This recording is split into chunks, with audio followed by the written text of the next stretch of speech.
in West Shokan, there's a Bushkill Valley. In the Bushkill Valley, there is a cemetery, the Bushkill Cemetery, that has a mass grave for about 300 people who were still left, that their families hadn't moved them. And the two men from the town of Olive contracted with the city that they buried these people themselves. So there's no marker that says that this is the mass grave. And you have to go to the back of the cemetery and you have to look over the embankment. And then there's about 300 small, like the size of a shoebox, headstones that just have an alphanumeric code like SP2. And those are the people who were still remaining, that their loved ones had either died or moved away, and that some local people took it upon themselves. And these guys were in their 50s and 60s, and they moved everybody. And I've been going back and forth with the archivist for the New York City DEP about trying to figure out who is in which grave, right? The local community wants to know.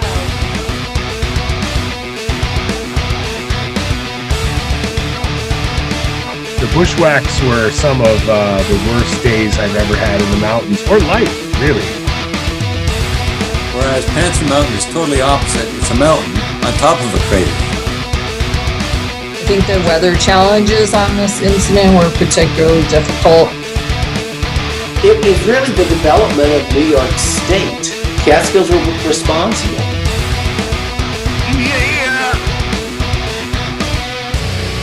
Now you're listening to Inside the Line, the Catskill Mountains podcast.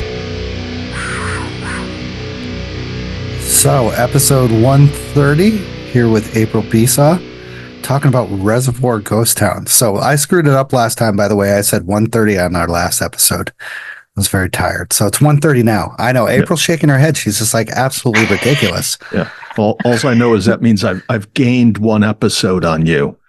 Because I counted it as 129, whatever last time. So now I'm up to 142. So I've gained 12 on you. I'm closing in.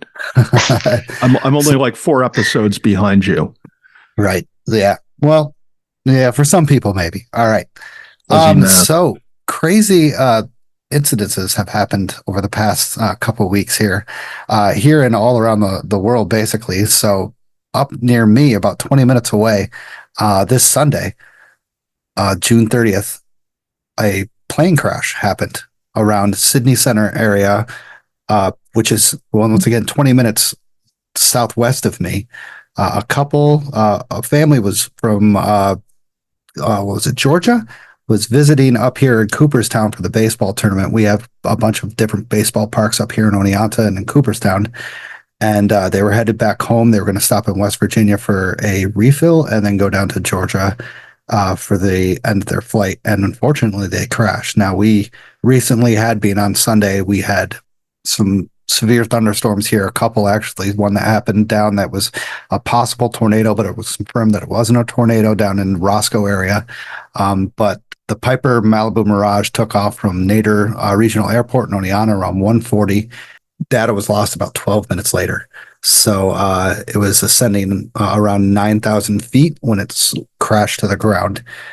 This was a mile-long debris fields, and all 5 passengers were killed, 2 adults, 3 adults, and 2 children.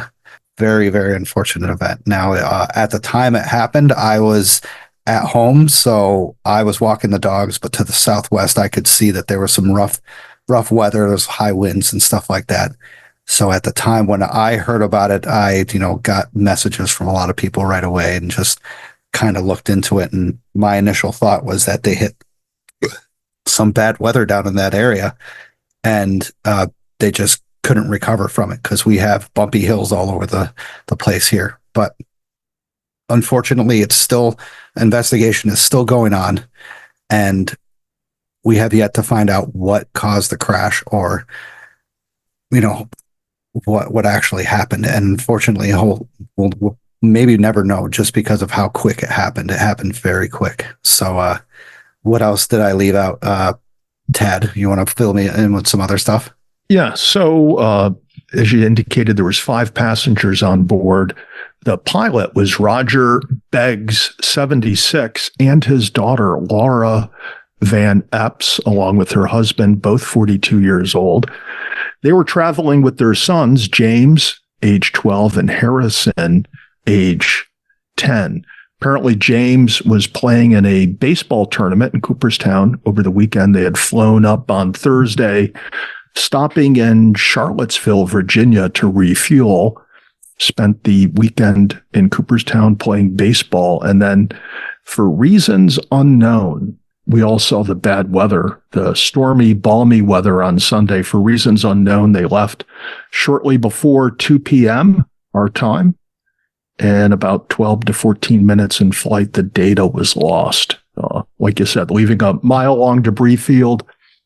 And the tail rudder has yet to be found. And I was speculating that might explain that erratic turning maneuver that you and I saw in that flight tracking data that we pulled up. Yeah.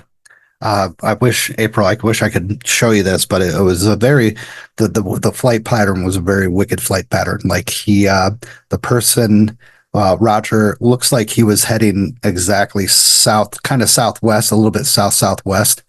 And then he did a full 180. And it looked like he was actually headed more to the east. And all of a sudden they look like to the upper, or to the north, west is a small municipal airport, Sydney Municipal Airport.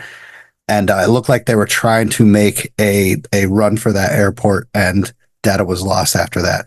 It was definitely a wicked flight pattern to look at, and to see there wasn't much. What was crazy is it happened Sunday, and we didn't get good data about it until Saturday evening.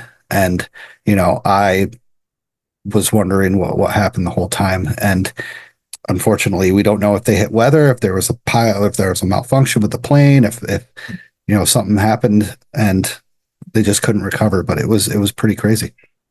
Yeah, I know on some of the trails in the Catskills, there's debris from plane crashes in the past, right? It's not an uncommon thing for there to be plane crashes, at least in the distant past, in the Catskills. And what had happened to those people back then? Was it similar things as far as the unpredictable weather in the Catskills? Did that contribute to it? Yes. Yeah. Mostly all the plane crashes happen to, I wouldn't say unpredictable weather, but just nasty weather and such like that. A lot of the plane crashes back in the days were just because of people flying under what they call VFR, visual flight radar. So they were just like, hey, there's fog, but I can beat it, or I can get above it and such like that. And they unfortunately didn't. Or there's a storm coming, I can fly around it, and they went right through it. So I wonder if this was the same exact instance that they had back in the days, back in the 80s and beyond, before, of where they're like, hey, we can get around this or get out. Like Tad said, they left early, could they fly before it and get ahead of it? And they unfortunately didn't. So I call the Catskills the rainforest, because even when there's 0% chance of rain, it seems to rain every time I go into the Catskills. So that was my definition of unpredictable, is kind of predictably unpredictable, in that it will rain whenever I'm trying to go hiking in the Catskills. So, anybody who's not familiar with the Catskills might think that it's not going to rain there, or the weather will be better than it is, but you never know. Yeah, they actually did a study on Slide Mountain in that area to see if it was an actual rainforest with Dr. Kudish. I remember that. Yeah, I read the same thing, where it's pretty cool. Yeah, it has a high percentage of rain activity and moisture. I also just want to ask April then, if always seems to rain when you go hiking in the Catskills, just post your hiking plans on the internet so we don't go out the same day as you are. Yeah. Correct. We can have some better weather. So April's a hiker. Sure. That's good to know. Yeah. We try to get the people more hiking people onto the show and stuff. Most of the people that do kind of the history in the Catskills don't really hike that much, unless they are going out to survey, the trees and stuff like that. So Yeah, the students who sign up for my research project, I put on the job description must be able to hike 6 to 10 miles a day. And of course, we never get in 6 to 10 miles in a day because we're always stopping to record things. But usually the people who sign up after I give them the job, they're like, oh, what's hiking? And do I need special shoes? So they just pretty much lie on their applications. But then I could torture them to hike 6 to 10 miles a day because I said it in the job description. And then sometimes with your knowledge of hiking, you can be like, we've only gone 3 miles, but lie to them like, oh yeah, we're only like a mile in. So you guys need to push it off a little bit further. Come on, stop being wussies. Yeah, they generally have no sense of distance when they first start working with me, or navigation. We hike off trail. It's all bushwhacking. So, they can't like predetermine how long it's going to be. And pretty much our stomachs tell us when it's time to go home. That's true. That's actually, I like that. That's a new one, Tad. I like that. Hike until you're hungry. Hunger hiking. Hunger hiking. Yeah, it's a new thing, I guess. Hunger hiking. Yeah. So also on Saturday, June 22nd at 4:30 p.m., a group of 5 hikers called Sullivan County 911 report that they were lost in Rosa Gap State Forest. Now, this is in town of Mamaking. Is that how you say it, Ted? Mammocating. Mammocating? Oh, yeah. Wow. That's not fun at all. It should be Mamaking. That should work. No, it's mammocating. And it always has been. Oh, I'm sorry. I'm not. That's okay. That's too far south into the city for me. That's below upstate for me. Right? Yeah, it's right on the Gunk Ridge, right where I live. It's okay. Not even 5 miles from my house. Oh, wow. Yeah. So at 6:30 p.m., Forest Ranger Rusher reached the group from Queens, approximately 2.5 miles from the trailhead. The group had thought they were on the long path that was a 1 mile loop and not prepared the outside extremely hot weather. The group had only bought 1 water bottle for each person. One member of the party was dizzy and nauseated due to heat exhaustion. Now, this was during the time of when we had that huge heat rush down here. Rusher provided food, water, and electrolytes to help everyone in the group so they can continue hiking down. 8:10 p.m., Summitville Fire Department hiked in with additional water for the group, and at 8:45, they reached a trailhead and were checked out by EMS. So, thought they were on a 1 mile loop on the long path. That's like 0.05% of the long path? 375 miles? Yeah, I know where they must have parked on Cox Road, and there is a loop hike there. It's hard to mistake it for just being a mile or a mile and a half long. But it is a nice quick hike. It's a great place to go and catch the evening sunset or the morning sunrise. It's like awesome. They have open summits there too. Like, was there fires previously up there? Yes. Yeah. We last had a fire there. It was 2 summers ago. I remember because my daughter was actually camping out in that very state forest when the fire was literally just a few miles away on the other side of Route 52. So, oh, wow.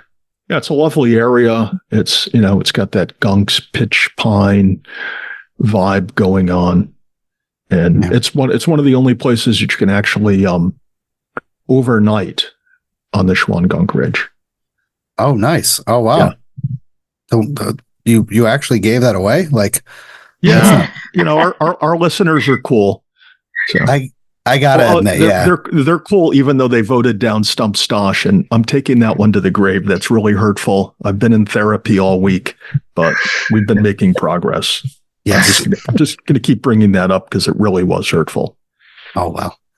So once again, an instance that people have 1 water bottle going out and hike. It's just crazy. I find out it's crazy with all this information we have on the internet that people will do, even a 1 mile, 2 mile hike without more than 1 bottle of hydration.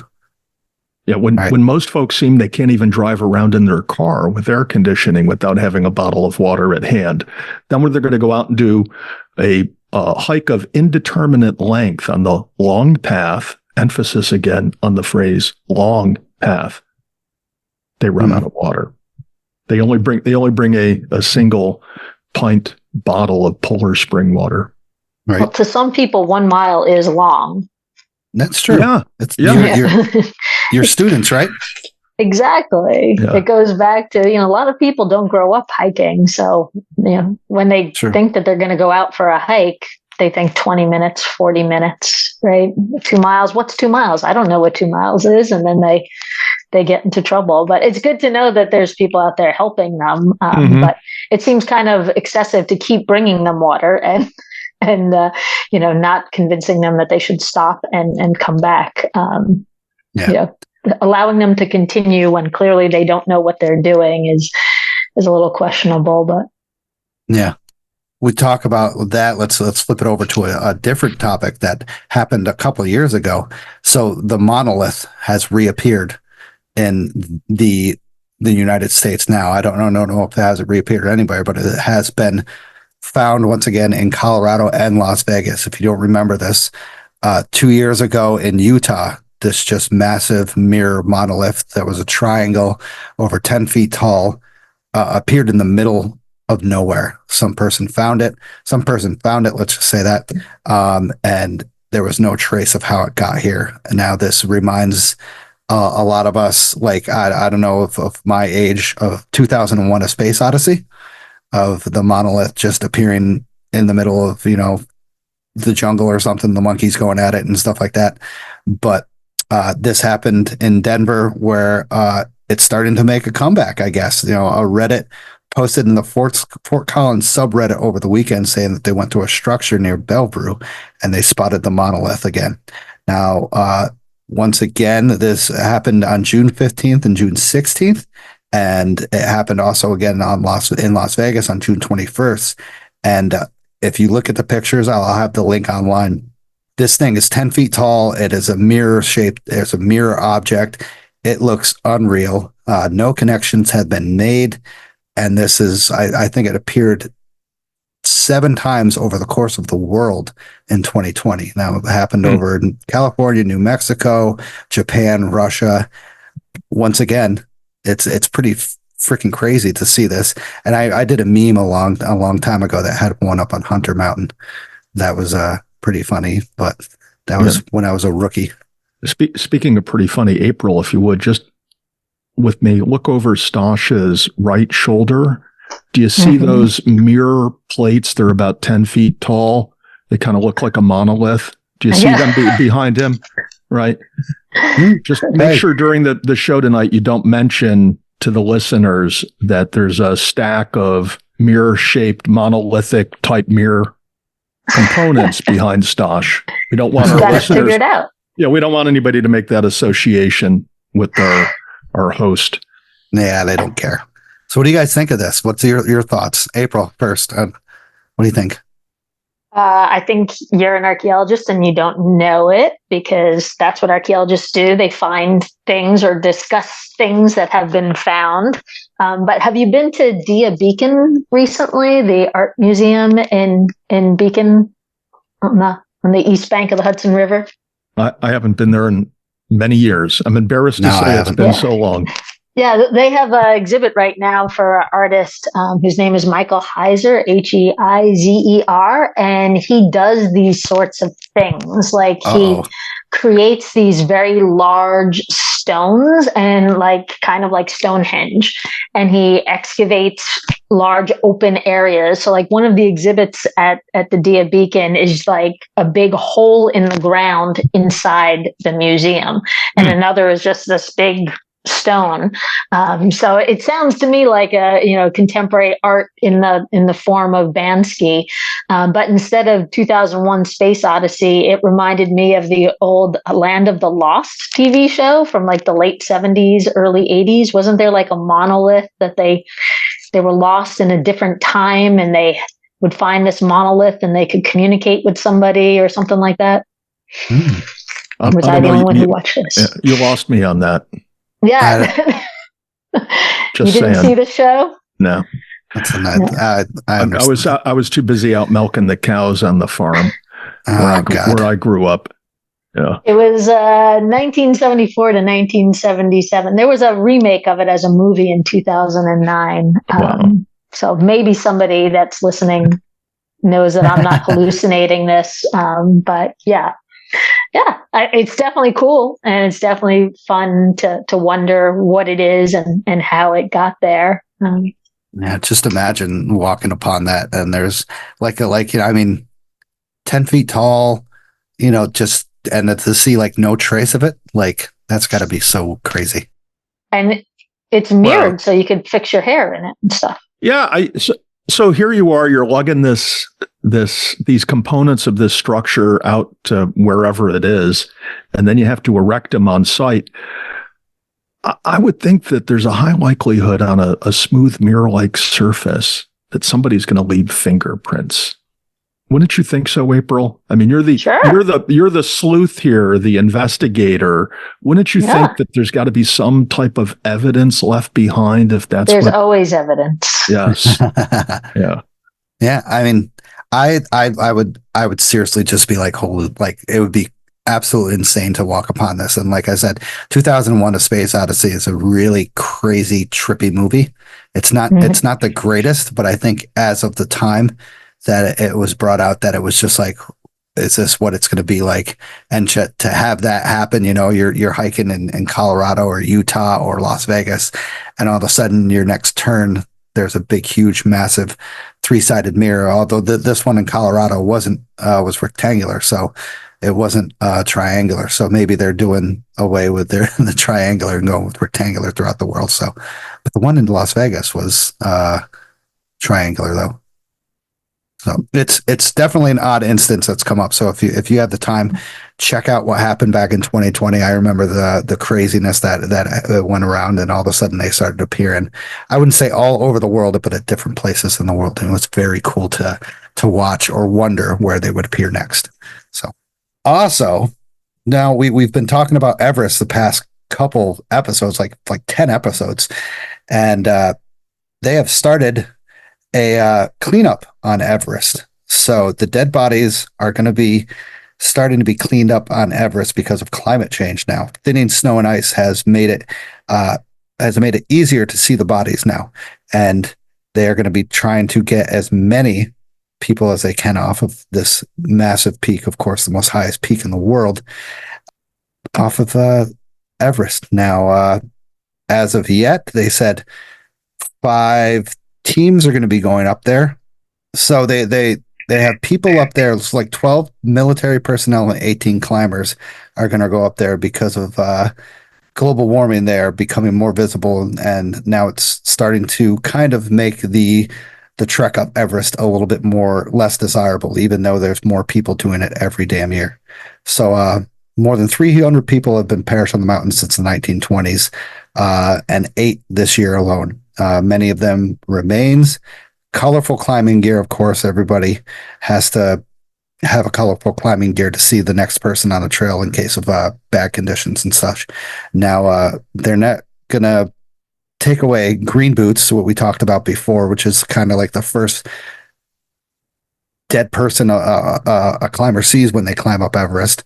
And then there's also another one called Sleeping Beauty they're not going to get rid of. But they're going to try to get rid of as many people as they can. So one body encased in ice up to its torso took the climbers 11 hours to free. So think of that. One person, 11 hours. Extremely difficult. Getting the body out there is one part. Bringing it down is definitely the next challenge based on where their zone is. So most of them are up in the death zone. Some of them are down at the Kalamazoo Icefall, I believe that's what it's called, is where they have to cross a glacier and stuff like that. A lot of these people that have climbed this have been untouched. It's left there, of course, because they got to either summit or get off themselves. They got to save yourself. That's the big thing on Everest is if someone is in distress, you have 2 options: help them and die, or save yourself. So now when they get the person off of there, now this is talking in, of course, in UK terms, not in American terms. Body can weigh 100 kilograms, which is like 100 hamburgers.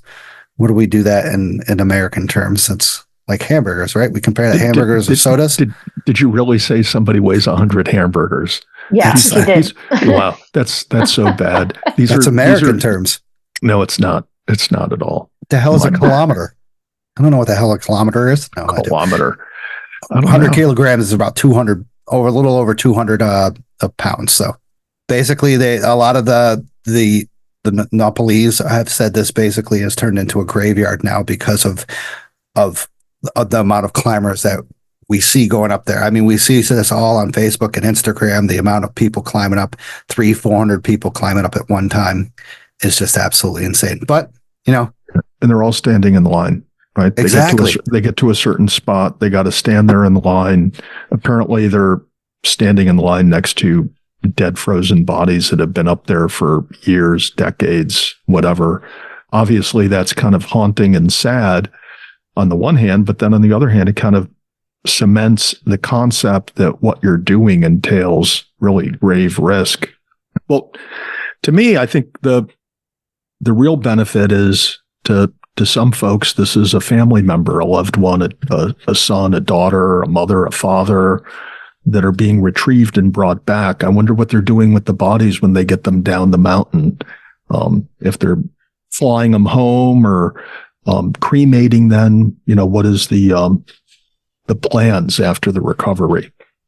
Yeah, because that's they're not, when you're at base camp, you're not right next door to I forgot the nearest town that they fly into and stuff. I forgot what that's called. Cantonment Zoo, is that it? Yes, and that's what, like a 20-mile trek to get there. Oh, more than that. Wait a minute. Well, I think on foot it's like a week hike, and but they must have some way of getting provisions out there, whether it's by helicopter or something else. Frankly, I think we'll see in our lifetime some type of airstrip or launching pad, whatever, at the Everest base camp or nearby. It's just becoming more and more commercialized, more and more gentrified, if you will. And you look back at the day when the first expeditions went up there with really no beta how to do it, and without the technology that folks have now. I mean, what pioneers they were. Now if you have the money and you're in the physical shape, you can buy your way to the top of Everest, it seems. You don't need any skill whatsoever. You got to learn how to put your foot into the ice and then put the axe in the ice. But other than that, I would assume that the folks that run these expeditions want certain requirements. Like you have to have a certain climbing pedigree to become part of that expedition, because otherwise, if I was running the expedition, I wouldn't want to take on the likelihood that I'm going to have to rescue you off the mountain. And if I don't, then my exhibition business is going to go down the tubes, because, I've got some fatalities up there. But true. I don't know. I just think it's crazy that people spend all this money to soak in the sun for 30 seconds on the top of Everest. I don't know. I could think of more epic things that I would want to do with that kind of money. And maybe it entails, I don't know. Having fun? Well, no, if I had the time and the money to take 6 weeks off, I'd rather go to some impoverished country and build houses or dig wells or do something like that. I think that would be pretty cool. If you had, I don't know, what does it cost? $60, $80, $100,000 to do this? And I think minimum is 60. Yeah. And it's a multitude of weeks. If you're going to take that kind of time off, then, why not go to some village and help some kids? This guy. Yeah. Kids that, well, I don't know. I mean, then I'm going to go out hiking this weekend, and I'm not going to go out and collect food for the needy. So there you go. I am a hypocrite. Deep down, I am a hypocrite. Yeah. So another thing to add is that I found out that the cleanup campaign has a budget of over $600,000. Also employed 171 Napoli guides and porters to bring back over 11 tons of rubbish, or is garbage. We call that in America, or hamburger buns or whatever. But all right, enough with all the death and stuff. Thank you, April. One question before I edit this out: Is this professional for you, or is this for you? Can we swear a little bit, not in the bad terms? Sure. Okay. Yeah, of course. Like throwing out a few F-bombs and stuff like that. Okay. All right, guys. Thank you for shooting the shit with me. I really appreciate it.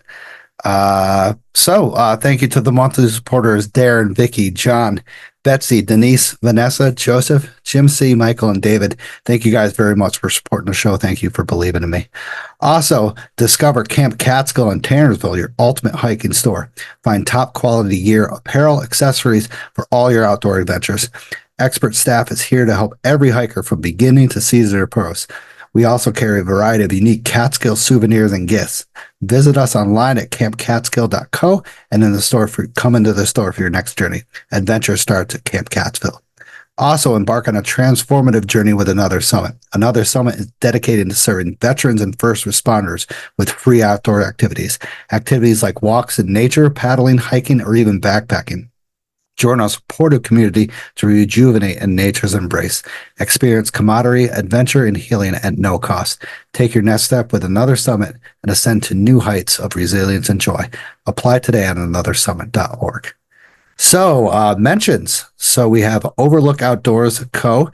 mentions us doing a morning paddle on Alder Lake over in the Beaverkill Range, and then going over the Beaverkill Covered Bridge and at the Roscoe Diner. So they did a whole Western Catskills adventure over there on Alder Lake. That's an awesome spot. Alder Lake is just stunning. Indeed. Yeah. Roscoe Diner is very good too. I've stopped there many times. April, have you been over there in the Western Catskills? Roscoe is like my favorite place. I will drive from Poughkeepsie to Roscoe to have the world famous pie at the world famous Roscoe Diner just for it's like a two hour, half hour drive, and I'll drive there for pie and turn around and come back when I've had a very stressful day. I would love to live in Roscoe. It's a very nice town. Oh yeah. Yeah. Yeah. Also, Pink Pony 818, Tracy Rankin said, today was a delight. I don't remember when she posted this, but I think it was on Saturday. She circled North South Lake Campground, the Escarpment Trail, and Mary's Gun Trail. And she said, "Who's Mary?" That's a good point. Tad, I don't know if you have more on this, but hold on. Stop. We no longer have Stump Stosh, so we're not going to start having Stump Tad. I'm just I'm making that rule. That's rule number 15 in my rule book. There's no rules here. Oh, there is. No Stump Tad. So Tracy also hit Laban's Monument, Inspiration Point, Artist Rock, Split Rock, Boulder Rock, Catskill Mountain Heights House Site, Sunset Rock, Newman's Ledge, Badman's Cave, and Up and Down North Point, which is one of her new favorite places. 10.5 miles. Amazing weathers, amazing views. A lot of trail runners. Of course, the Escarpment Trail is a very popular place for trail runners. A lot of campground hikers. Once again, North Salt Lake is one of the most popular places in the state. Most of them had water bottles, of course. I mean, they're going out for a short day hike, but then it turns into a 6-mile hike that they think is a mile long, like some of the others that we talked about today. Most of them didn't know where they're going, and she said they smelled a lot like a bottle of perfume. Yeah, that's basically that area. She stopped the day at the Circle W. Said it was a 5-star day. So Circle W is down in the Socrates, right? Well, if you consider what is it, Palinville, Socrates. Okay. Yep. Okay, my bad. It's just before you get out of that little hamlet and start heading up the cove. It's Circle W's. Yeah. It seems like a neat place. I've never been there. It's kind of got that throwback 40s, 50s vibe from the outside. But usually by the time I get there on my way home, I just want to gas and go. Yes, hit the gas. Yeah. I will admit though, if anybody feels this, I will stop in the Speedway in Socrates to get a cold drink. No, I don't feel that. I don't go that way, so I can't say that I can. No, it's when you go in that Speedway in Socrates, it kind of has this Breaking Bad feel to it, if you know what I'm saying. It's not good. That was very wrong. Let's just cut that part out. No. Let's advance the ball. Yes. What are you guys drinking tonight? April, you have anything to drink?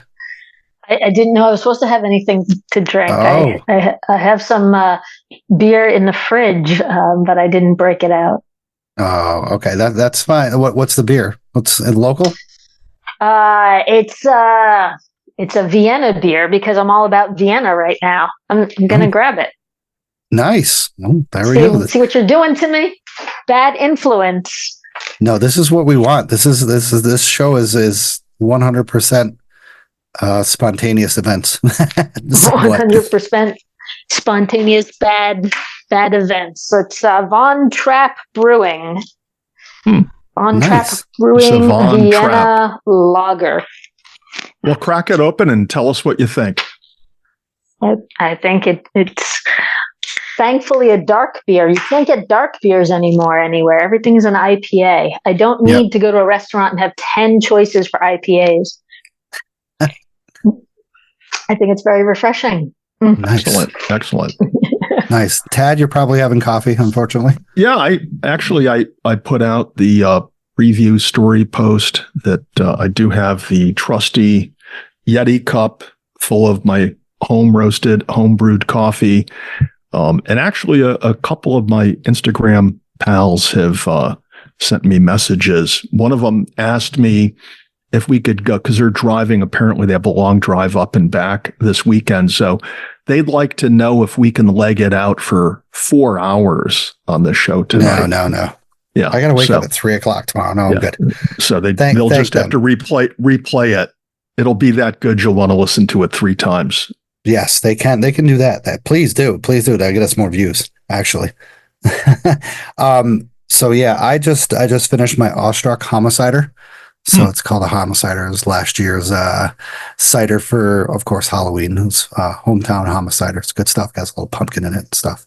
So, Tad, you got a question for April, don't you? Who's that? I do. What? What's that? The Matthew Vassar? Who was Matthew Vassar?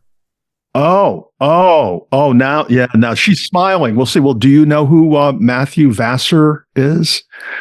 Matthew Vassar was a brewer. That's why you have to drink beer when you're talking about Matthew Vassar. He was a brewer. And he was also... he started Vassar College, where I work. There you go. Okay. And he died while reading his retirement speech for Vassar.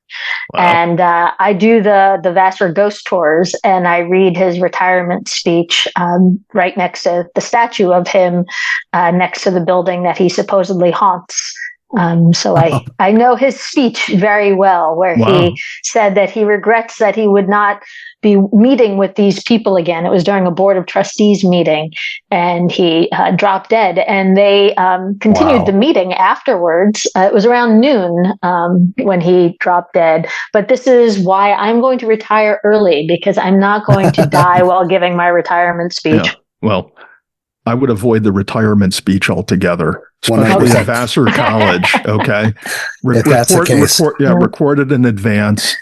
Get the hell out of there, and then have them play it like a few days later. You know, once you're long gone in Roscoe, eating pizza for the rest, or eating pie for the rest of your life. Yeah. Blueberry pie at the Roscoe Diner. Cool. God, good stuff. So, previous hikes. April, you've done any previous hikes lately? Not lately. Unfortunately, I have developed a skin condition where I have psoriasis on the bottom of my feet. So this is very non-conducive to hiking. So for the last 2 years, I haven't been hiking much. But for my research prior to that, I would, hire students to just hike with me all summer long. So I've been hiking everywhere in the New York City watershed on both sides of the Hudson River for the last 10 years. There's no place I haven't hiked. Pretty much. I love it. The Appalachian Trail is near where I live here. So, I would get up in the morning and decide not to go to work and go hike on the Appalachian Trail for half the day. And then say, okay, well, now I have to go to work. So yeah, I've been hiking everywhere, but in this region, but not for the last 2 years, unfortunately. Sorry to hear about that. Definitely. Hopefully everything works out and you get that healed. Yeah. Drink more beer. Yeah. Is that the cure? Yeah. I mean, that's what they would say back in the days. You need whiskey. Yeah. Rub some beer on that. A little yeast will help it. It didn't keep Matthew Vassar from dying, so I'm not sure that's the solution. I think Matt worked too long. Sounds like Matt had made a lot of money in his lifetime, and he should have punched out, a decade earlier. Yeah. So, Tad, what about you? What have you been up to? Anything? So this past weekend was my daughter's graduation party on Saturday. It was fun. And Sunday was ride the bike for about 45 miles and then clean up after the graduation party. So I did not get out this weekend. I am right now narrowing down my plans for this coming weekend, and I hope to squeeze out a few high quality hikes. Nice. So on Sunday, I went hiking up Bramley Mountain.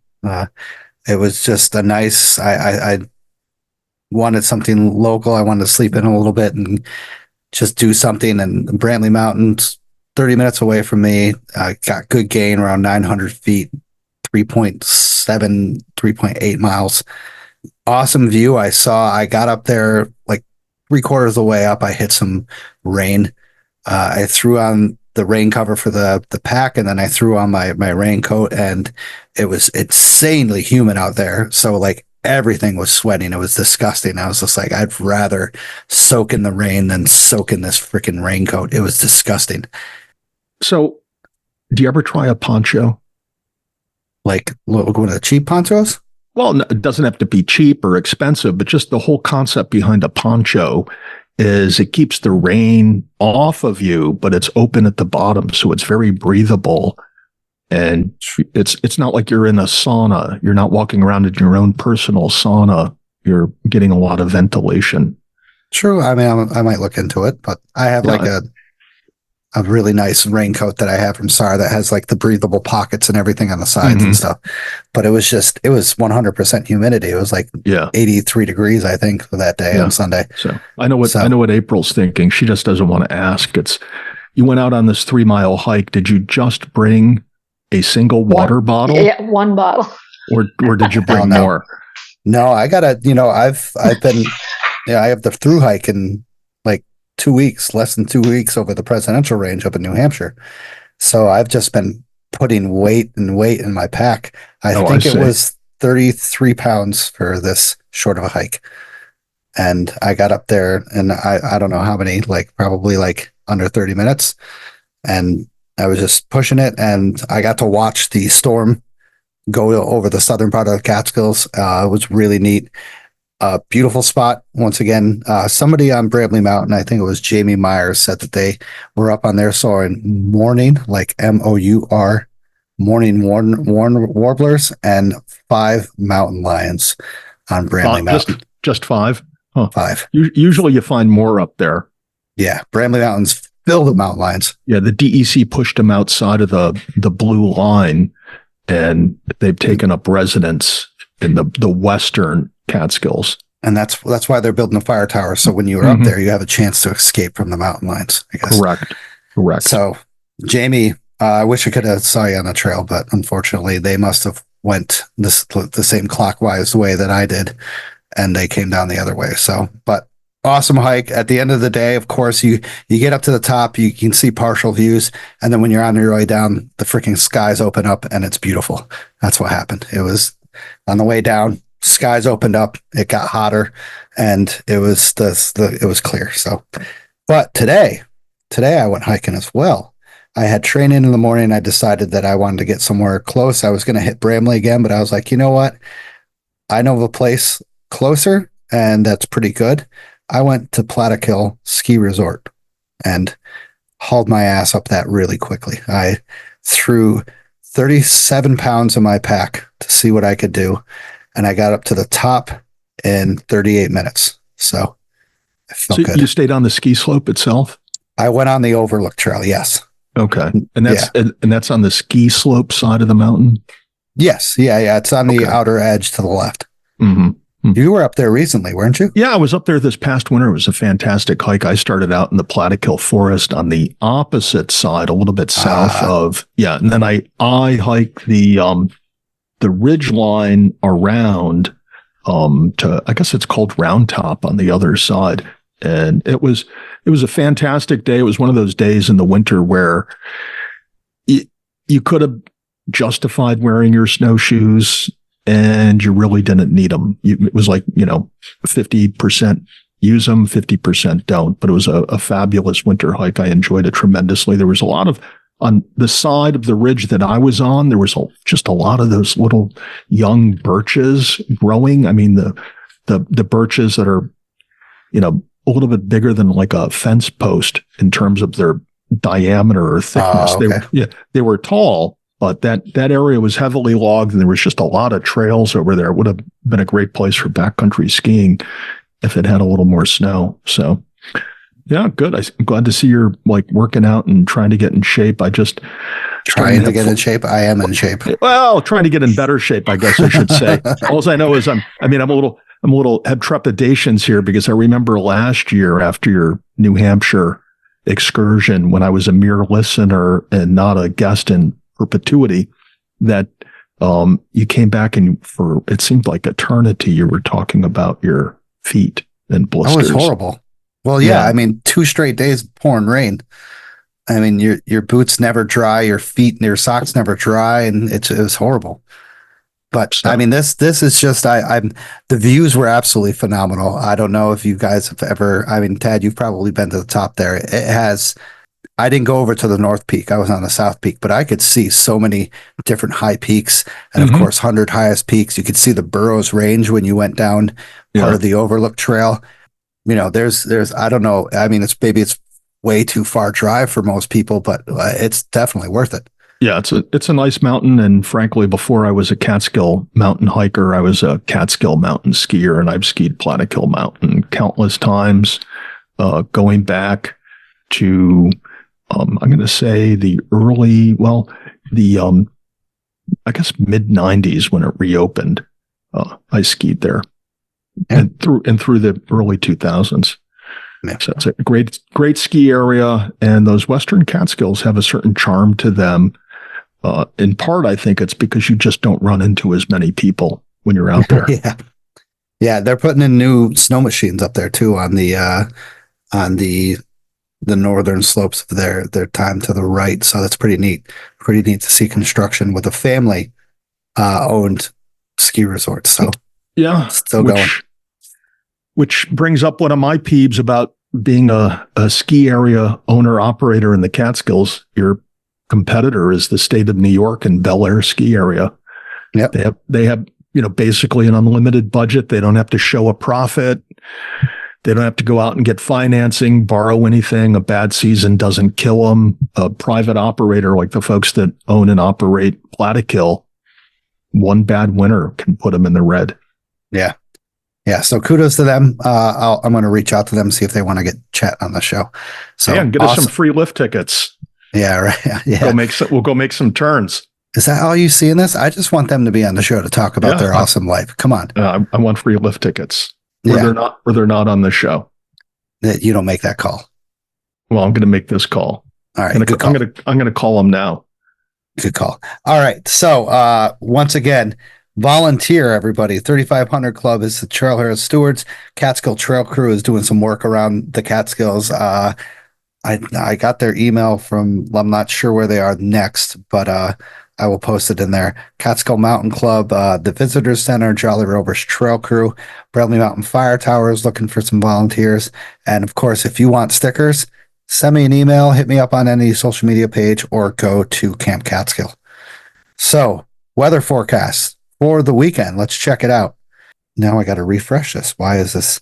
It's always these technical difficulties. Geez, it's showing like Tuesday. So I'm like, Tuesday's already happened. So Friday, it says that we'll have light rain showers in the morning, little light rain showers in the afternoon as well, a high of 64 and a low of 63. So not a much wind chill. So that's pretty neat. Saturday, risk of thunderstorms. Same temperatures, high of 66, around low of 63. A little bit more wind, 20 mile per hour, but that's all day long is definitely a risk of T-storms. So Saturday is going to be a tough day to get out. Sunday looks actually to be a beautiful day, a high of 63, a low of 57 with rain showers early, very early in the mornings around 3 to 5 a.m. and then becoming clear for the rest of the day. So get out this weekend, start to hike, have some fun, and get to it. All right. So I'm going to break into our last sponsors, April, and then we'll hit up your interview. Sorry it's taken this long. It's shooting the shit. It's always fun. All right, so discover the beauty of Catskills, Adirondacks, and Hudson Valley with Scenic Route Guiding. Our expert guides ensure a level of safe, unforgettable hike experience tailored to your skill level. From breathtaking vistas to hidden gems, or if you're peak bagging into just simple day hikes, we'll lead you on the best spots and back. Book your adventure today and book nature's wonder with Scenic Route Guiding. Check them out on all social media platforms. Also, if you mention the podcast, you can get 10% off. Use the code MOUNTAINLION. Also, capture your love story against breathtaking backdrop with Outdoor Chronicles Photography. Molly specializes in adventure couple photography, and she'll immortalize your moments amidst the stunning landscape of the Catskills, Adirondacks, and White Mountains. She'll craft timeless images that reflect your unique bond with nature's grandeur. Embark on an unforgettable photographic journey with Outdoor Chronicles Photography. Don't hesitate to get a hold of Molly on all platforms. Discover the wilderness with Trailbound Project. Our expert-led hiking and backpacking education programs offer unparalleled outdoor experiences. Whether you're a beginner or a seasoned adventurer, join us to learn essential skills, exploring stunning trails, and connect with nature. Start your journey today with Trailbound Project and unlock the wonders of the great outdoors. They are on all social media platforms, and they have a website. So, let's move on to the guest of the night. Let's go. So tonight, April Beisaw joins us to talk about ghost towns in the Catskill reservoirs. So, ghost towns in the Catskill reservoirs, what does that mean? We'll get to that in a little bit. So, if you want, like, whether just go down there and swim down there and you'll find them. So, April, how about a little background about yourself? Okay, that's very general. A little background. I'm a professor of anthropology at Vassar College. I've been there since 2012. I'm a native New Yorker, but I've lived all over the United States, coming back to New York every couple of years. I just can't seem to stay away for too long. I'm a registered professional archaeologist, which is actually a credential that requires a lot of proof that you can do archaeology in the way that the government approves of archaeology being done.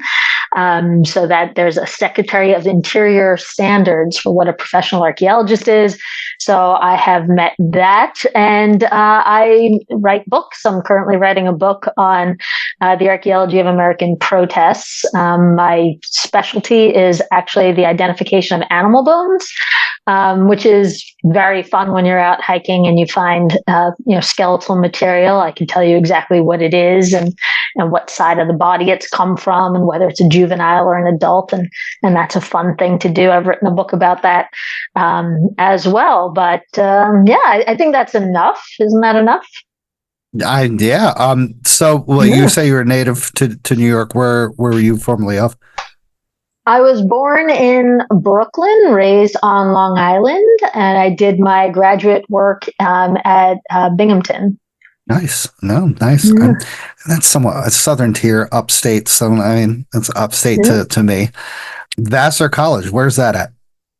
Vassar College is in Poughkeepsie, last stop on the Metro North. So easy to get almost anywhere. I'm actually taking the train back from Chicago to Poughkeepsie next week. And it's one train. You get on the train in Chicago and then you wind up in Poughkeepsie, 18 hours later. So, yeah. New York is just kind of my playground in I'll go anywhere in New York and enjoy it. Nice. I've never heard of Vassar College. Sorry. I mean, that's okay. My unknowledgeable stuff. So also you said that you liked hiking. Have you previously been involved with hiking in the Catskills before your archaeology stuff? Yeah, well, it was kind of contemporaneous that when I was a graduate student at Binghamton, I would drag my husband in on the weekends to go hiking in the Catskills, which was a good 2 to 3 hour drive just to get to a trailhead. You're on the western side, so we would go to like Margaretville, and we'd go to Roscoe and we'd hike, and then we would drive back, and it would be like an all day long thing. So my archaeology training and my spending as much time as possible in the Catskills hiking kind of go hand in hand. Nice. Now that those Western Catskills are absolutely stunning. Yeah. They have their own touch over there. So that's, I mean, my friend, he listens to the show, Darren White. I've had him on the show, and he's a listener of the show, lives over in the Binghamton area, and he knows your pain of traveling to the more eastern parts, and the northern parts is a long distance for them. Yeah. Yeah. And you don't want to spend a lot of money staying overnight, on top of all your hiking, and then it turns into a huge thing, right? You want it to kind of be a thing that you could just run off and do and then come back home and not have to, plan a whole weekend around it. But we made it work. We spent a lot of time in the car listening to music, going back and forth. But I'm in love with the landscape. And that's why I love both archaeology and hiking. Excellent. So your writings, you want to talk a little bit about your writings that you've had? Oh my gosh. Sure. As a professor, I have to write, academic articles, journal articles that are more technical, to get my promotions and prove myself as a professional. But neither of my parents went to college. So I try to write the books that I write and the more popular stuff I try to write that is, not filled with jargon, so that I'm thinking of people who want to discover, what I've discovered through archaeology, which is mostly just, the things that you encounter, like, these monoliths and these bodies on Everest. That's all archaeology, right? The things that are left behind on the landscape, that there is a way of studying all of that and understanding that, through this discipline of archaeology. So I've written about lots of different things. I'm published on ghost hunting, in addition to animal bones, in addition to the poorhouses of New York State, a variety of things. Pretty much whenever something catches my interest, I study it until I understand it, and then I write something about it. But I also give presentations at local libraries, and I'm all over YouTube with some of these presentations and things. So I'm really about sharing my discoveries with the public and non-professionals in ways that allows them to be part of the adventure. And when we were still doing the research that became the book about the New York City water system, we advertised through the local libraries and museums in the Catskills that people could go out with us. It was Hike with an Archaeologist, and people showed up. Like sometimes we had 20 people who would just show up.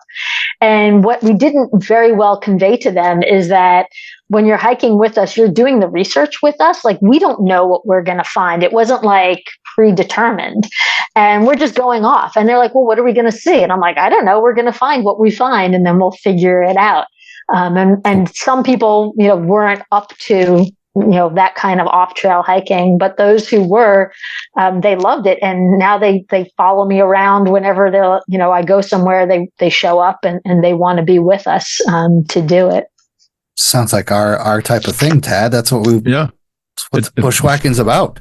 Yeah. Sounds very cool. So April, before we move on, why don't you help us understand the difference between archaeology and anthropology? Because as I recall, you're a professor of anthropology. Yeah. So in North America, archaeology is a subfield of anthropology. This isn't necessarily true in other places of the world. Like in Europe, it's often a subfield of history. But in North America, the tradition is that when you have, say, you find Native American artifacts, you have to understand human culture to be able to interpret those artifacts. Whereas in Europe, they have so much more like written history that when they find artifacts, they consult the written history. And in North America, you consult more cultural anthropology, ethnographies, writings about how indigenous people lived on this continent before Europeans came. So in North America, archaeology is a subfield of anthropology, where anthropology is the study of what it means to be human, or more generally, the study of humans. So there's cultural anthropology that studies living people and how their culture dictates what they believe is to be normal, like how many people should live in a house and how often you should shower.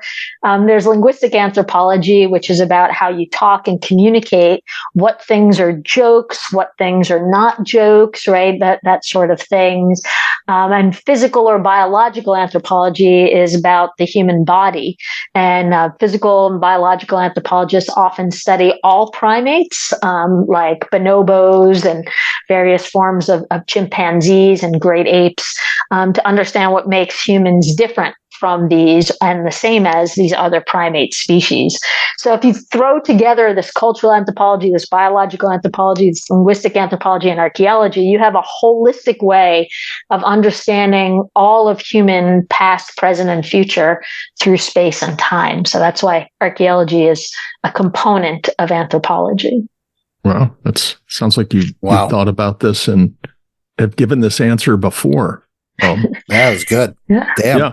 So, and you somewhat covered it, but just to put the spotlight on, why is anthropology and archaeology important to us at the present time and important to future generations? Well, to use the examples that you guys were talking about, before we got to this part of the podcast, finding plane wrecks, finding bodies on Everest, finding monoliths in the desert. Human beings have always found things and wanted to understand what they were, why they were there, what it means. So archaeology is really just the profession of doing that, the profession of building an understanding of things across space and time, what they mean, who they meant it to, so that we could manage all of this. So anybody who spends any time outside is finding things, right? And then who do you bring that to? Well, you could just wonder about it and say, I don't know what this was. I wonder if anybody knows. Or you could bring it to an archaeologist who maintains that knowledge so they could say, yeah, there's a bunch of plane crashes in the Catskills, right? Is this one similar to or different from those other plane crashes in the Catskills? And why are there bodies on Everest? And where else are there bodies that are piled up like that? Is that a unique thing or is that not a unique thing, right? So archaeologists maintain this kind of knowledge base that comes in handy whenever somebody finds stuff. And as long as people are still finding things or disturbing the dead or, dying, which is going to keep going as long as there's humans, you kind of need archaeologists if you want answers, right? It's always fun to just wonder. But if you want some answers that have some backing to them, as, we've seen this before, then that's what archaeologists do. So with all this background and finding out what and why and such, what got you inspired to do like this study on ghost towns of the Catskill reservoirs?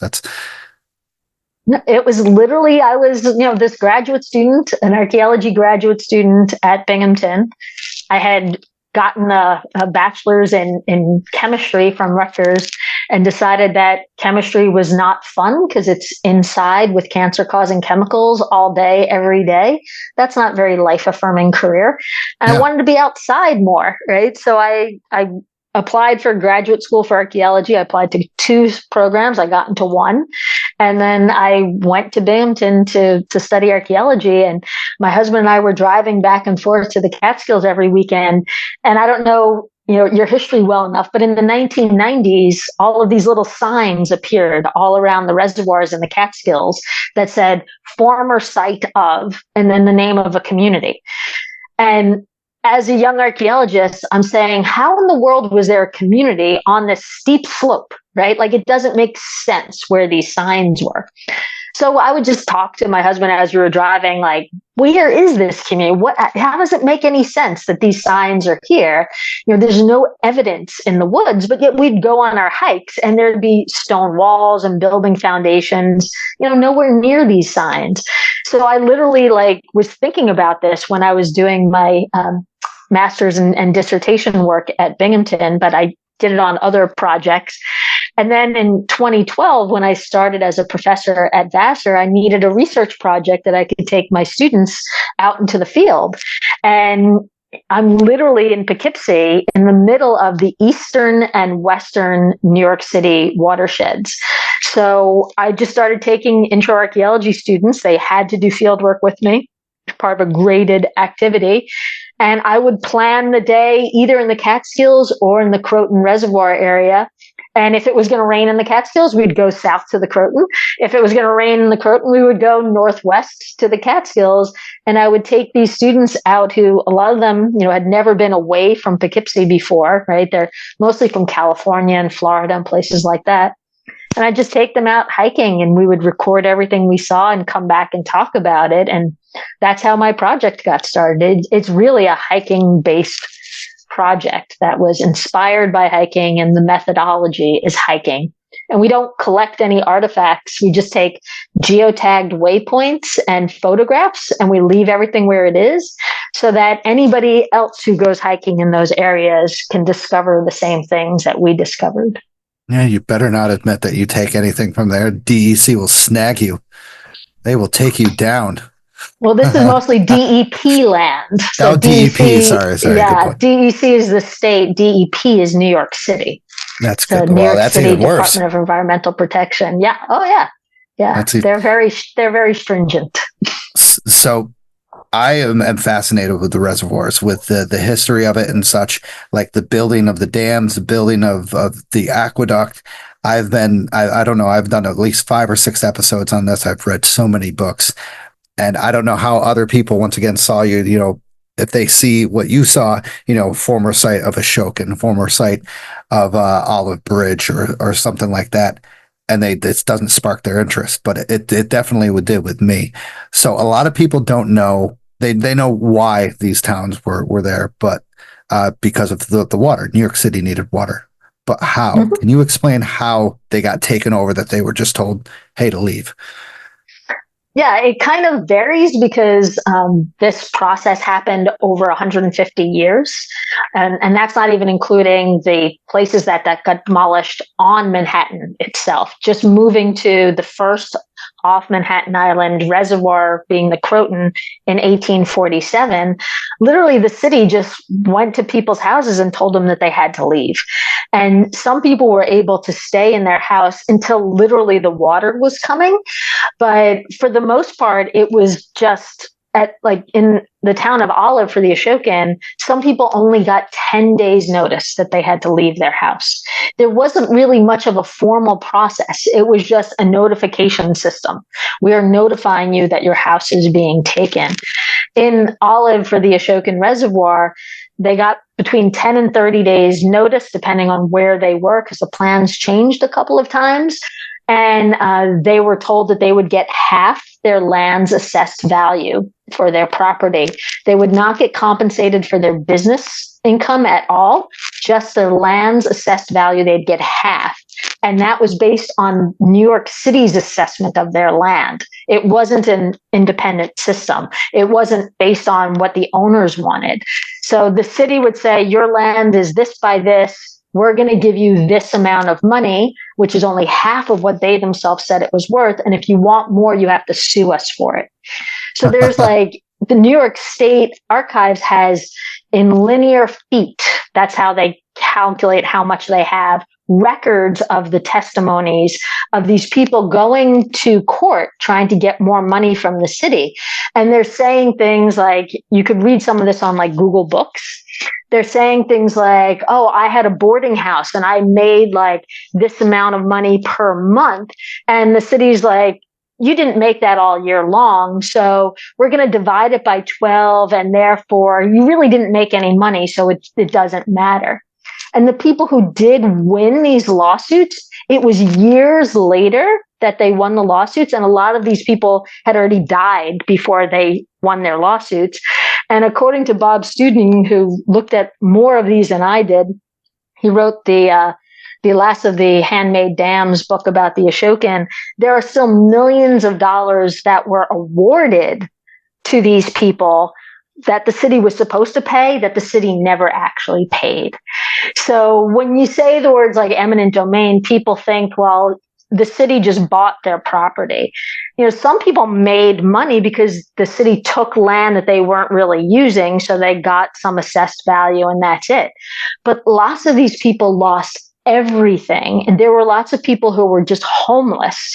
And if you read the official city histories, they say people moved to the Midwest with the money that they got from the city. But I've studied where everybody is as far as in the cemeteries. They're still buried in the same town, right? They didn't move to the Midwest. They stayed there. And the local history is that people gave up their barns to turn them into houses for their family members who were then homeless. So it was this very horrible series of just dismantling, taking everything. And even the people who didn't lose their properties, they lost their school, they lost their church, they lost their community, they lost the railroad, they lost the roadways.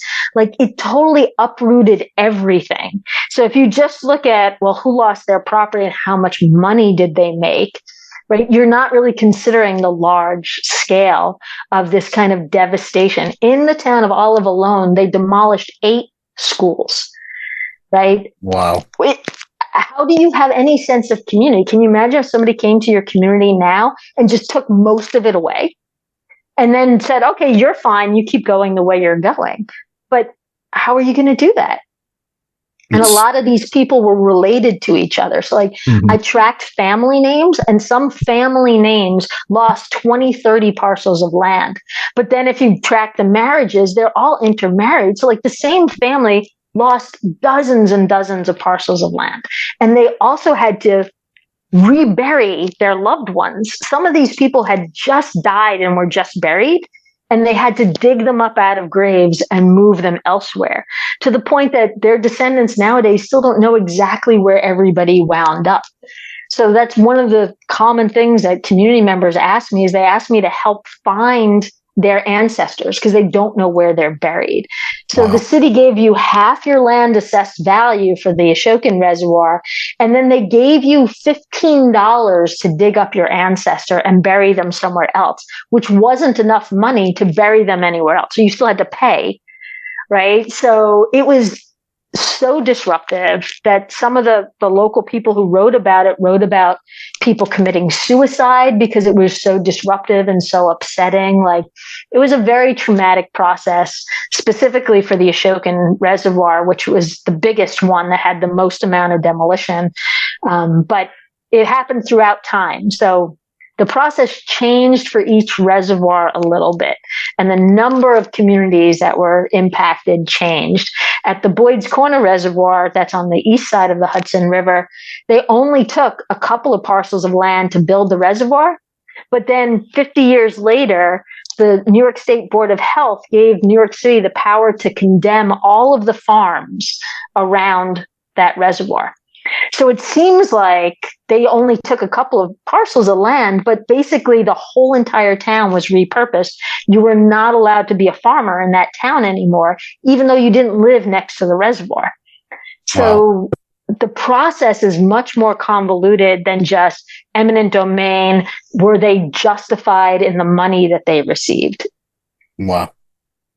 So with the data you collected, the information you gathered from the local ancestors of the displaced families, what is it from your perspective as an anthropologist as to the cultural significance of these lost villages?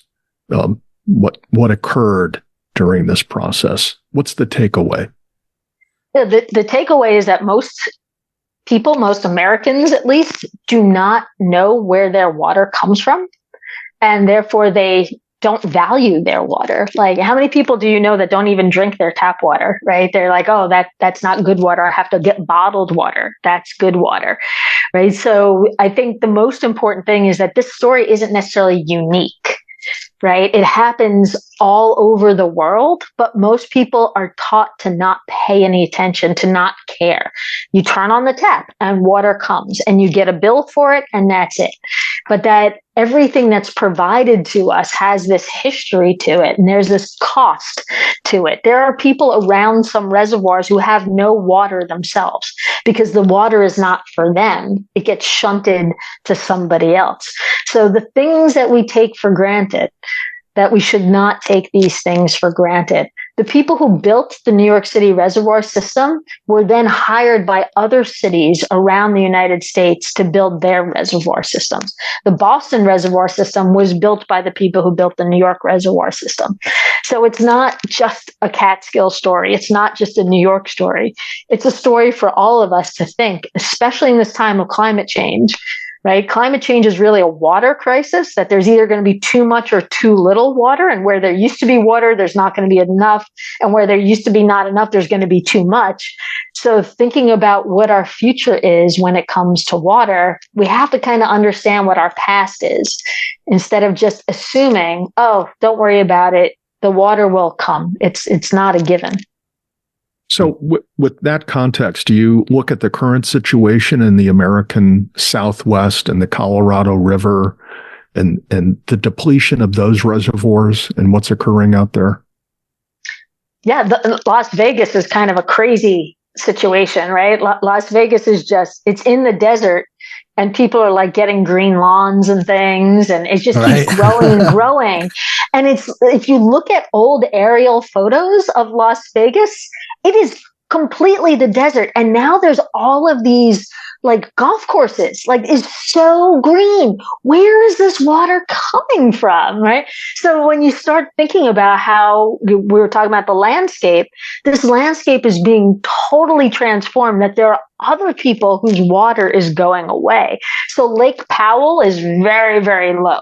Right? Where is the water going to come from? When are we going to stop building in the desert? Especially during climate change, right? The American ideal seems to be just do it until it breaks, right? Well, instead of preventatively thinking about what you're doing. Yeah. And the situation in Vegas can be compared and contrasted to the situation of the American farmer in Southern California, who's not getting that water that's going to the golf course and the lawns in Vegas, and people that pay more. Yeah, and this is where food comes from. So where's our priority? I view the takings and the Catskills as kind of this utilitarian thing where the greater good was defined as being New York City and displacing the homesteads, the families, the people in the Catskills for this perceived greater good of the growth of Manhattan and the boroughs. So what's the greater good in Vegas versus California? Does the farmer prevail or the casino operator? It's all about making money. That's right. So it's all about, and that's the whole thing about this whole upstate New York with the reservoirs.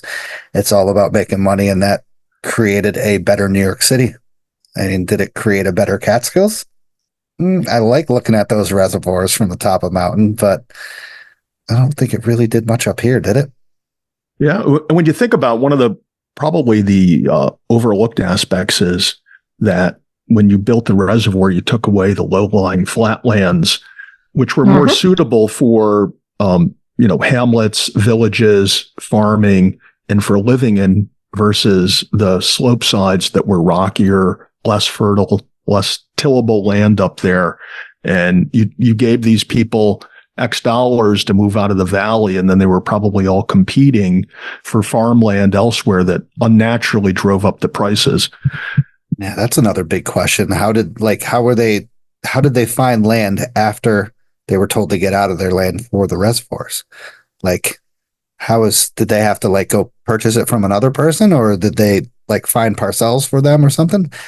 That's really people subdivided their own land and gave it to their family members or sold it to friends. Yeah. So you couldn't farm anymore because you weren't allowed to do these sorts of activities near New York City water.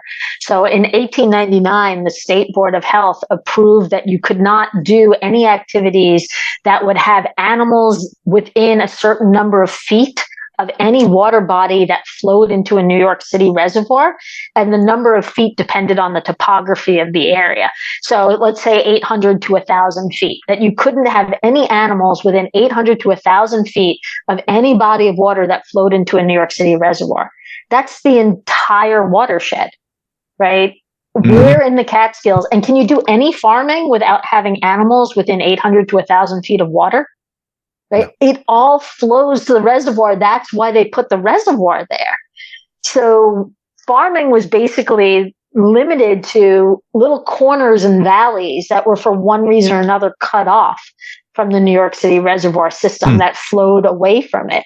So a lot of the poverty that we see in the Catskills, I think, is a result of the demolition of the rail line to create the Ashokan, right? It cut off the rail service that went through the southern Catskills for like 6 years before it was rebuilt. And at that time, automotives had came into prevalence, that this whole railroad economy had gone away. So I don't know if you guys know the cute little hamlet of Pine Hill. Sure. I was just there last weekend. That used to be a major railroad destination. Yeah. And now you go there, and literally in the downtown Pine Hill, the buildings are falling down. Yeah. Right. There used to be some massive of Pine hotels. Hill. Yeah. There's no massive hotels because the railroad went away. Yeah. So if you see like this ripple effect of the water system really made the Catskills into what it is now, which is both beautiful and tragic at the same time. Yeah. That's the way we see it. So like we talk about, all these different hamlets, all these different towns. You said kind of the Ashokan Reservoir was the area that was affected the most because like the hamlets, because there was the most reservoirs. Do you think that's like what town do you think was affected the most, had the worst possible outcome? So for my research, I use the municipal towns, right? So lots of these places are like hamlets or villages. So I only count the larger towns. So like Shokan, West Shokan, those are all in Olive, right? So just giving you that kind of terminology, that a lot of people say that there were like 11 towns demolished by the Ashokan. The Ashokan for municipal towns was only in Hurley, Olive, and Marbleton, right? So the other things are villages and hamlets within that. But the Ashokan was the largest taking, and because they pretty much just took a swamp and the creek that flowed through it, the Esopus, which was a river by any terms, but called the Esopus Creek, and they just demolished everything. And after that, rules and regulations went into place that they didn't demolish as much. So if you define the biggest impact by how much demolition and destruction there was, it's the town of Olive, which is only half of the Ashokan Reservoir. The western half, the eastern half is in the town of Hurley, but that was mostly a swamp. So yeah, there was parts of West Hurley was demolished and so forth, but the heart of the town of Olive was taken out, which includes Shokan, West Shokan, Olive Bridge, and all of those places that most people enumerate separately. And then as time went on, the later, like Papacton and Cannonsville, those were later. There was much more control over what the city was allowed to do by the state. But those people, I'm sure they consider that the most traumatic. When we were hiking at the Neversink, we had a gentleman with us who took us to the foundation of his childhood home, that he remembers being kicked out of his home, right? And the ruins of his house are still there. So in some ways, they're all traumatic in different ways to different people, but there are still more living people who went through the trauma at places like Neversink, where at places like the Ashokan and the Boyd's Corner Reservoir, those are older. So the trauma is more in the distant past. So with all this data that you've gathered, do you have any kind of like data saying how many towns within the Catskill reservoirs were actually taken over by the reservoirs? Can you take a rough estimate? It's hard to enumerate them based on towns. Because of these, the municipal boundaries change over and over again. So we had calculated the number of buildings, and there's thousands of buildings that had been demolished to create the entire system. But the problem is that New York City is still demolishing for the reservoirs. If you know the community of Beisaw, which is on the northwest corner of the Ashokan Reservoir, where there's a trailhead for a rail trail now, just the last 2 years, New York City has been demolishing buildings there. So since the process is not over, it's hard to say exactly what the number is, right? Because it keeps going. It hasn't stopped. So, how useful is it to enumerate? But just for the Ashokan Reservoir, 3,000 people were dug out of graves, and another 3,000 people were made homeless, right? So you multiply that, there's 19 reservoirs. And knowing that one was the largest, I think we've got around 10,000 people lost their homes back when the reservoirs were initially constructed. And people are still losing property to the reservoir system today. Wow. Now, and all those 3,000 people, they had to dig up their own people's graves, right? The New York City didn't do this for them. If they wanted to, they could do it themselves. If they left them, the city would take care of it for them. But a lot of people wanted to bury their loved ones in a specific place, right? So some people contracted with people to move them. At the western edge of the Ashokan Reservoir in West Shokan, there's a Bushkill Valley. In the Bushkill Valley, there is a cemetery, the Bushkill Cemetery, that has a mass grave for about 300 people who were still left, that their families hadn't moved them. And the two men from the town of Olive contracted with the city that they buried these people themselves. So there's no marker that says that this is the mass grave. And you have to go to the back of the cemetery and you have to look over the embankment. And then there's about 300 small, like the size of a shoebox, headstones that just have an alphanumeric code like SP2. And those are the people who were still remaining, that their loved ones had either died or moved away, and that some local people took it upon themselves. And these guys were in their 50s and 60s, and they moved everybody. And I've been going back and forth with the archivist for the New York City DEP about trying to figure out who is in which grave, right? The local community wants to know, is SP3 my ancestor? And so far, we know that there's a list of people who were moved, and we know there's this alphanumeric code, but we don't have any way of corresponding the two. And some of them, it goes up to like 35, 40. So it's any of those people who were buried that might be, number 35. And we don't think it's alphabetical. Wow. That's pretty crazy. Yeah. And if that were to happen today, imagine the level of outrage if that occurred today. Right. And so if you roll back the clock, obviously the level of outrage was no less then, but it wasn't as widely known as it could be today because it's up in the Catskills, and their means and methods of communicating and letting the people in the city or letting people in Albany know what's occurring was not what it is today. So these folks were just getting taken advantage of, it seems, by the city of New York, and the state of New York was probably the only entity that could pump the brakes on the city, sat back and apparently didn't do much of anything. Well, the state stopped them eventually. In the 1970s, New York State said you can't build any more reservoirs. And that's why they haven't built any more. I mean, yeah. I mean, you said that they're still taking stuff down over in Boyceville. Let me tell you this. If they even go near Schneider's, there'll be a big fight for everybody. Schneider's Tavern will be defended by the whole upstate New York. I guarantee that. The Bushkill Rod and Gun Club, whose headquarters is in the Snyder's Tavern. Yeah, exactly. We should have done this podcast in Snyder's Tavern. Oh, man. And I've made that suggestion. I've made the suggestion that we go live at the tavern. I need a helicopter for that, man. I can't. That's a 2.5 hour drive for me. Well, we don't have to do it on a Tuesday. I can tent out in their backyard. They're not going to care. You could just sleep in the tavern. That used to be a boarding house that was built during the construction of the Ashokan Reservoir. I have a picture of it when it was originally built. And it has one of the first state liquor licenses. People argue about whether it has liquor license number 1 or number 2. But I swear it hasn't been painted since it was originally built. But it used to look quite beautiful. And when I drive by, I want to play that song by the Eagles, Hotel California. Yeah. It's definitely a majestical place in the Catskills. Everybody should go there. Especially Snyder's Tavern.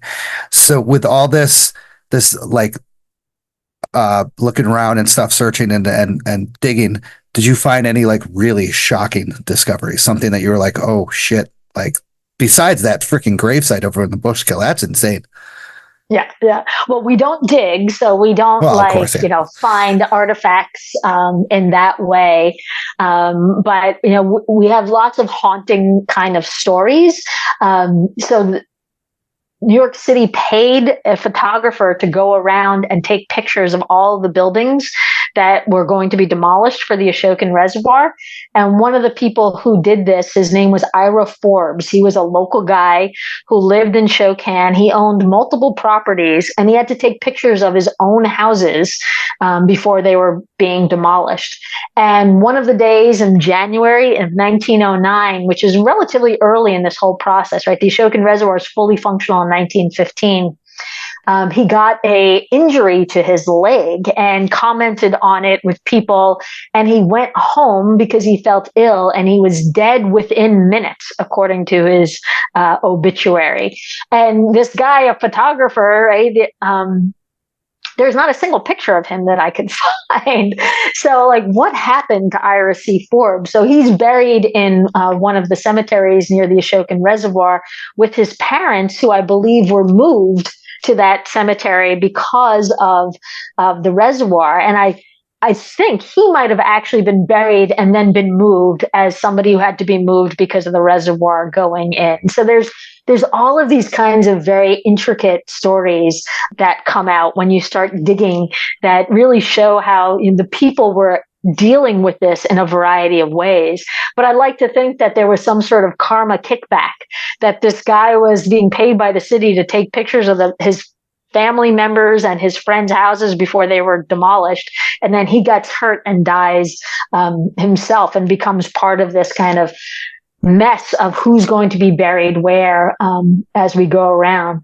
But we've also found the remnants of places that we thought would not be there anymore. Like over by the Neversink, there are tanneries from the 1700s that their ruins are still there, that are kind of protected because they're on the New York City land. And it's very hard to get to them because, the roads have grown out years ago.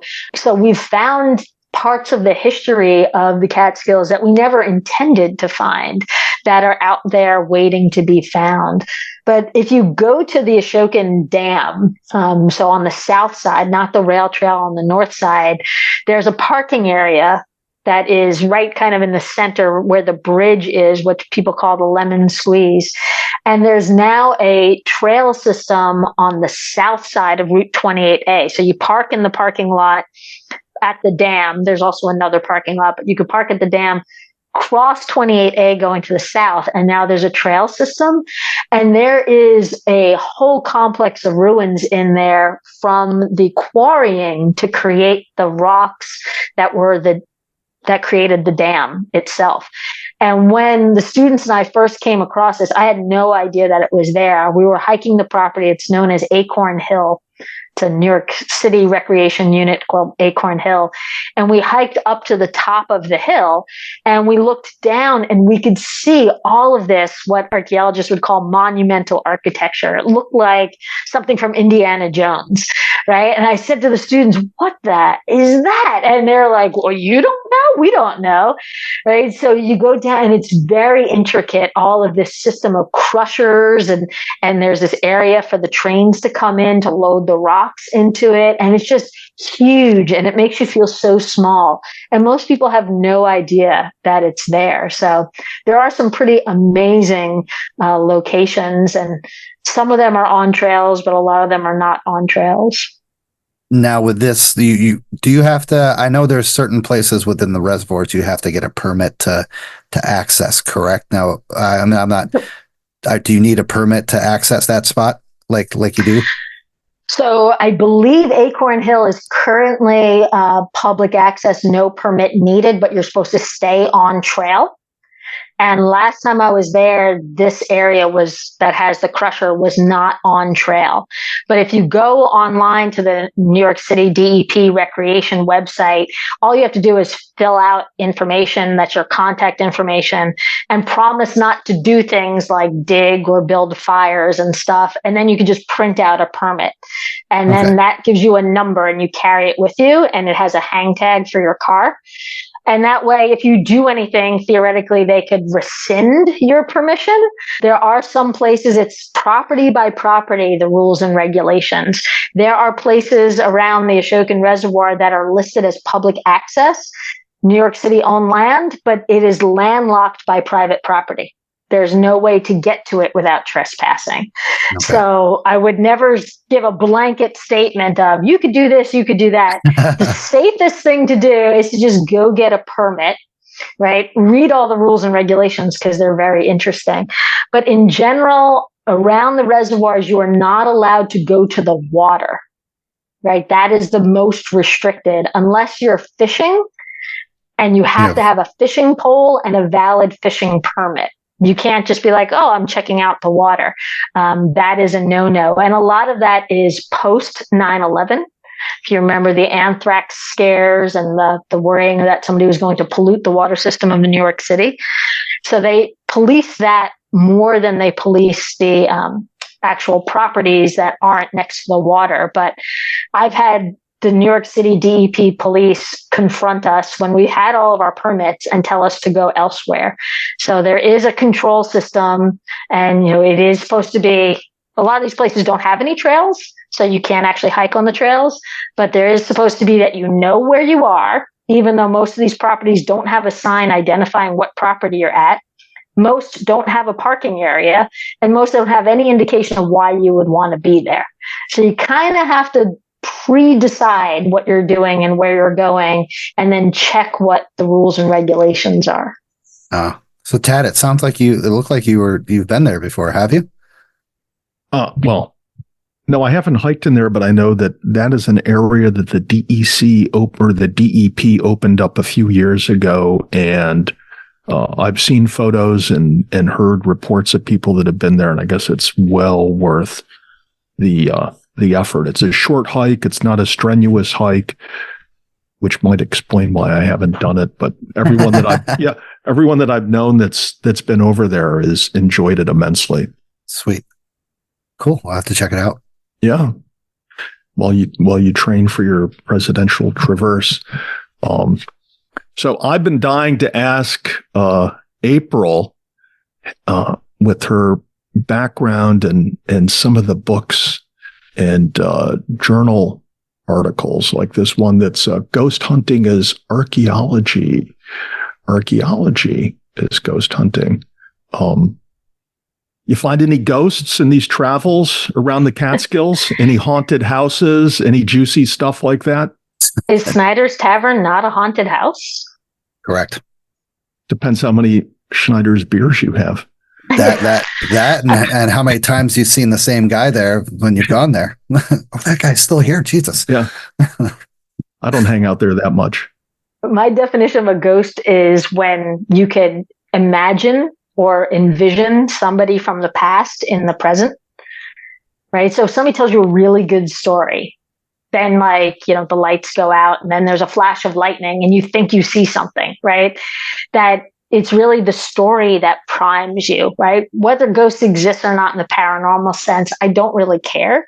But I know that if I tell a really good story and then put you in the right setting, that you can envision that person and that life. So Snyder's Tavern to me is a haunted place because I have seen what it looked like when it was beautiful and new. And when I go there and it looks like a haunted house on the outside, unpainted with vines growing up the side, but yet the sign that, we sell beer, we're open. To me, it's that lingering, right? So to me, haunted places are places that seem to persist even though they shouldn't be there anymore, right? Like the ruins of an insane asylum, right? Why is it still there? That's what makes it haunted. And knowing these stories or just knowing just enough that you have questions, that's what makes it have this aura of being haunted. So that's why I see archaeology as a form of ghost hunting, that when you go to places like Snyder's Tavern and you wonder about its history, for me, I figure it out through archaeology. And that's how I'm hunting those ghosts, and I'm bringing them to the surface, and I'm telling people their stories, right? When I tell people the story of Matthew Vassar and, reading his speech, the same words that he read when he died, I'm kind of invoking him, right? It's kind of like a seance. And we do it right there where he lived and worked, at the place that he loved. So if there was a place for him to haunt, don't you think he would be there at that moment and maybe smiling or maybe laughing? One of the things that I do on the ghost tour of the Vassar campus is I read a story that Mark Twain read to the girls of Vassar when he visited in the late 1800s. I tell them the same story that Mark Twain told them in roughly the same place. To me, I'm bringing Mark Twain like a seance into the present. So that's how I find ghosts and find haunted houses. I have all the ghost hunting tools if you want to use them. I have the EMF detectors and things like that. But I'm more kind of figurative in my ghost hunting. Stosh, I mean, seriously, April just says she has all these ghost hunting tools. She's like a ghostbuster. But then she's telling us that she hasn't looked for, nor has she found, ghosts in haunted places in the Catskills. Do we believe her? Do we believe somebody who is admitted to having these scientific ghost hunting instruments doesn't use them? Come on, April. Come on. She needs to get her back. Have another swig of that Vienna beer, and tell us. Yeah, I noticed that you're having to tip the can a little more each and every time. So she's getting close. Yeah, she's almost ready for another. So tell us, where are you come across any spooky or haunted looking type places that besides Snyder's? Yeah, that's just April's view. It's not the view of the host or the guest in perpetuity. Her views are hers, and we're doing nothing to defame, demean, slander Snyder's or any other tavern in the Catskills is being haunted. Okay. So April, where are some juicy places that our folks, our listeners can check out that you haven't mentioned? Clearly the Vassar campus, right?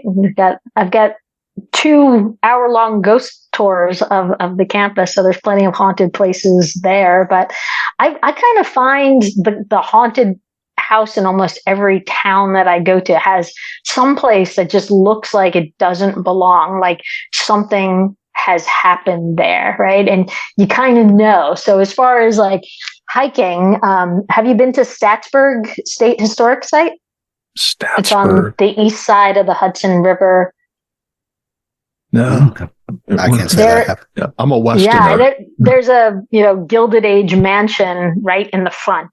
But then if you hike down to the river and you make a left, there is an old mansion that has a fence around it that, they're constantly saying that they're going to renovate this mansion. But that place is in all of the books of like haunted places of the Hudson Valley. But they have on this fence for the renovation, they have old pictures of what it used to look like inside. And I swear that place is haunted. Like standing there and seeing that it's right on the river. It used to be so beautiful. Time has kind of forgotten it. And then this kind of, well, we're going to fix it up, but maybe not really. Right? Like Yeah, I think that's a great place for hikers to go visit, especially, people who hike like you guys did and you haven't been there. It's a place to go discover. I'm gonna go check out the Bushkill place, the cemetery. That's, Yeah. I gotta admit, that's actually like something that's. I'm gonna call out to work tomorrow and go check that out. That's absolutely insane. Yeah, I gather that's on the way out to the Moon Hall Road to hike. Yeah, Friday and Balsam Cap. So swing by, check it out, pay tribute to the folks that are anonymously buried there. SP1 and SP2. That's insane. Yeah, and you referred to a mass grave. Did I hear that correctly? Yeah, that's what this area, that's what we call it. There's 300 people buried in an area that's like the size of your kitchen or living room, right? It's they're very close together.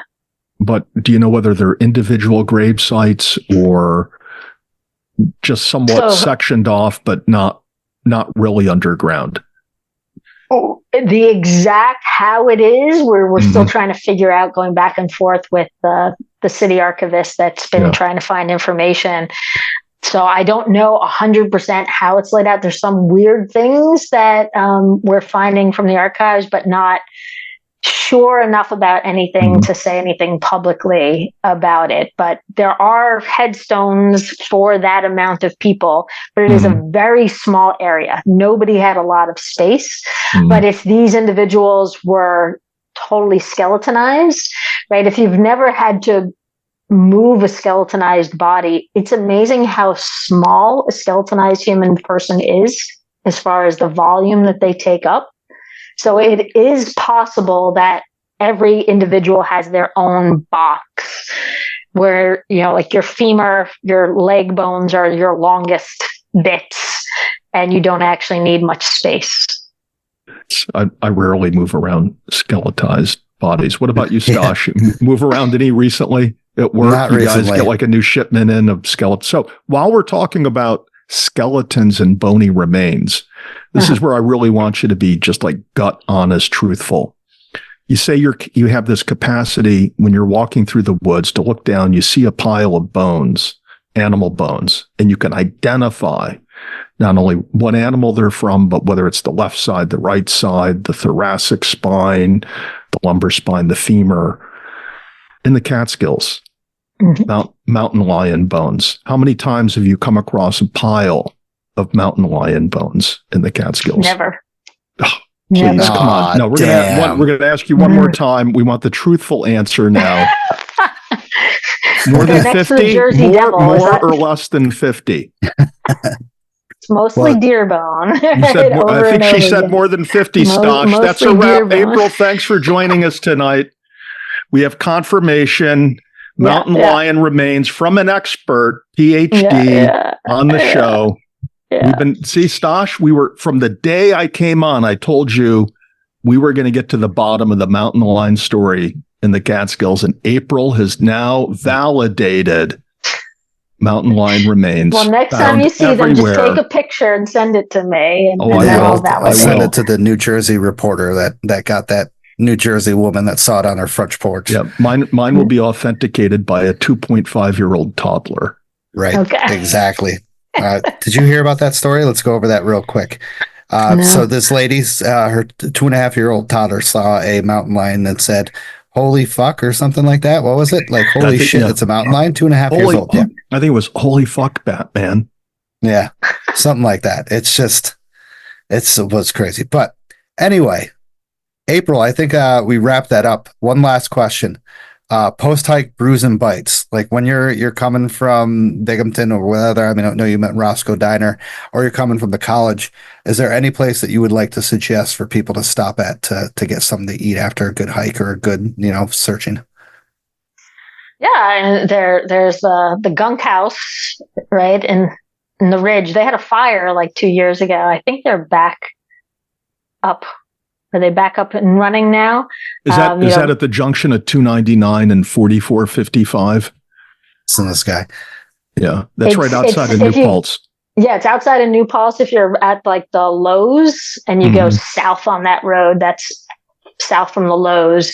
It's down there. It's a beautiful bike ride area where the apple orchards are. Yeah, so it's like down Ohioville Road. Yeah, Ohioville goes to the north. That's where the cider place is. I'm just gonna do a quick search. The Gunk House in Highland. Yeah, it looks like they're open again. Excellent German food, and you sit on the patio outside, and you can see the ridge. Right, it's a beautiful place.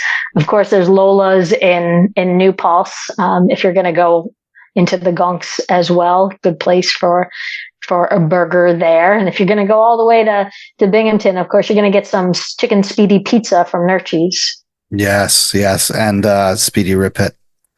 Speedy and Rip It. Fantastic spots. So. Yeah, Binghamton has more restaurants named Pitt, I think, than any place else.